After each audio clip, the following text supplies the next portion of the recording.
ដោយសារតែឃើញគេធ្វើបុកលហុងមួយថាស 50000 រៀលខ្ញុំក៏ឲ្យម៉ែខ្ញុំ 50000 រៀលទៅធ្វើនាំគ្រឿងសមុទ្រមួយថាសអញ្ចឹងឲ្យខ្ញុំម៉ែខ្ញុំថាអញកាត់ការឡើងចោលហើយគាត់ថានៅស្រុកអាមេរិក 50000 រៀលទិញតែថាសទិញបានគាត់យកលុយបោះមកខ្ញុំវិញហើយគាត់ប្រាប់ថាអញទៅស្រុកខ្មែរវិញអញឈប់ត្រឡប់មកអាមេរិកហើយខ្ញុំរាល់ថ្ងៃសាងបុណ្យសាងកុសលច្រើនណាស់មកបាបតែមួយគាត់នឹងញ៉ោះម៉ែអញ្ចឹងខ្ញុំក៏សួរគាត់ថាអញ្ចឹងមួយថាសហ្នឹងម៉ែគិតមើលថាអស់ប៉ុន្មានគាត់ថាអស់$200ហើយខ្ញុំសួរថាហូបបានគ្នាប៉ុន្មានគាត់ថា80លាននាក់យីទៅហៅមឹងនោះតោះនិយាយចាប់ហើយក៏ចាប់ផ្ដើមបុកតែម្ដងបុកគ្រឿងសមុទ្រថ្ងៃនេះបងប្អូនទាំងអស់គ្នាយើងដាក់ទៅបោះអ៊ីងច្រើនតិចមកដាក់ជូរហឹរចឹងមក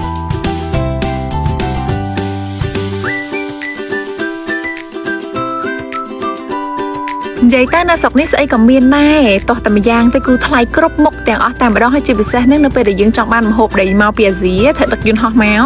ហើយខ្ញុំចាទៅបាន oyster ពីណាមកមួយចាបិទបាំងមុខខ្ញុំចិត្តតែម្ដងយល់ពីថាធំសាហាវសាហាវបងប្អូនទាំងអស់គ្នាអត់ថ្លៃទេ oyster នេះ4គ្រាប់តែ$7ទេប៉ុន្តែធំខ្លាំងមែនតែនចាហើយយើងមាន salmon ត្រីសាឡម៉ុននេះចាគឺយើងធ្វើការញោមចិញ្ច្រាំចូលជាមួយនឹង oyster ទៅគឺថាចូលជាតិមែនតែននឹងបង្គាខ្លា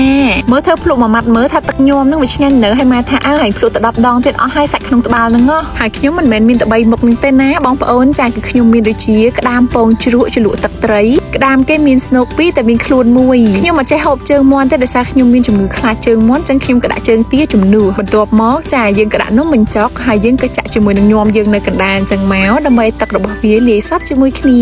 ហើយចុះពងត្រីសាម៉ុននឹងគ្រឿងសមុទ្រអត់ណោះបើគ្រឿងសមុទ្រដាក់ចូលជាមួយគ្នាបដ ாய் តែចាហើយយើងក៏មានជាពងបង្គាទៀតណាដាក់តិចតួចចឹងទៅ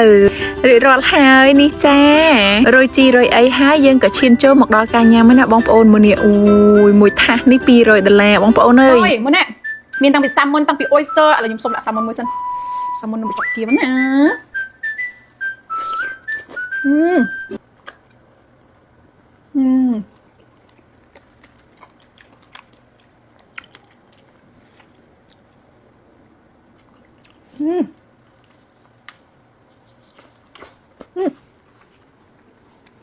អូយមកបងប្អូនមក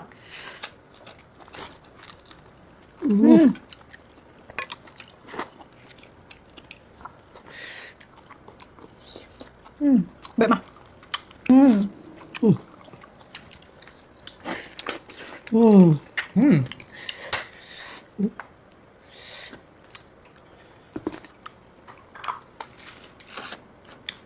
សាម៉ុនតំពងនេះផ្លែសក់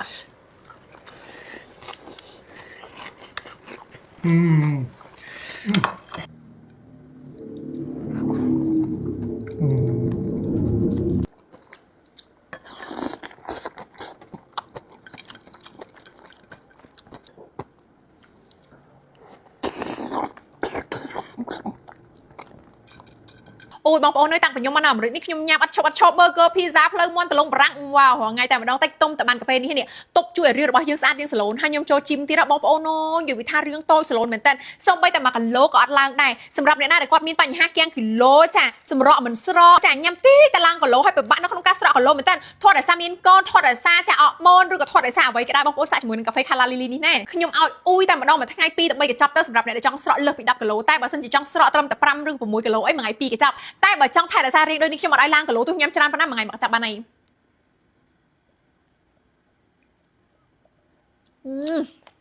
ឡូវគេមាន promotion ទៀតរស់រាល់ឡើងណាចា